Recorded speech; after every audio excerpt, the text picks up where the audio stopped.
anual para aplicação de índice de correção monetários e juros. Então, o que a DC 58 falou? A DC 58 falou o seguinte: dentro da DC 58 tiveram algumas decisões ainda. Então, falaram o seguinte, que aqueles processos, aqueles débitos trabalhistas, né, judiciais ou extrajudiciais que já foram pagos, serão mantidos os critérios com os quais foram pagos, seja TR ou IPCAE mais juros de 1% ao mês. Por quê? O STF falou assim, não, nós vamos mudar, mas aquilo que já foi decidido, já foi pago, não tem discussão novamente. Senão todo mundo ia pedir para fazer revisão das ações, né, gente? Então, eles excluíram essa possibilidade. Então, processos judiciais já pagos é aquilo que já foi decidido e não tem discussão, tá? E falou o seguinte, existem os processos que estavam transitados em julgados com definição dos critérios de juros e correção monetárias.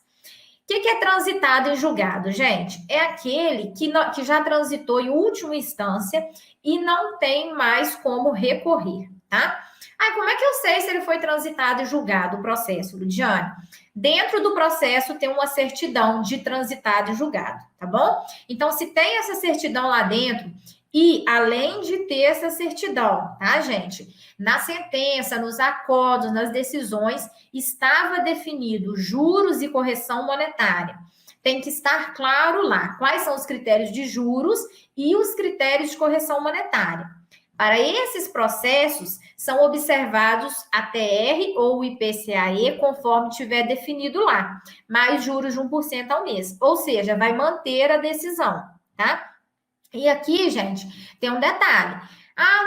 Lud, mas olha só tá falando na sentença que juros é 1% e correção monetária na forma da lei. E aí?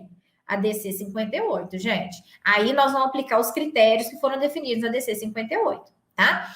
Existe uma discussão aí, tá? Existe uma discussão se uma apenas estiver definida e aí tem que, né, por exemplo, se tiver definido apenas o índice de correção monetária, vai ser o IPCAE. Não fala nada de juros, fala juros na forma da lei.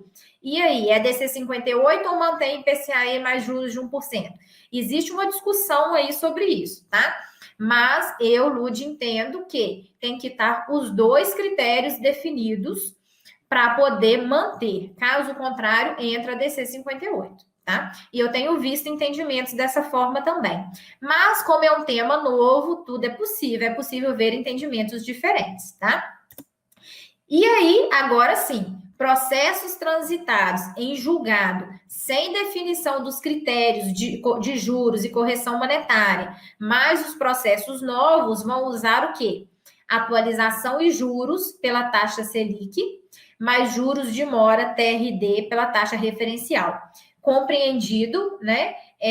Acumulada no período compreendido entre a data de vencimento da obrigação e seu efetivo pagamento.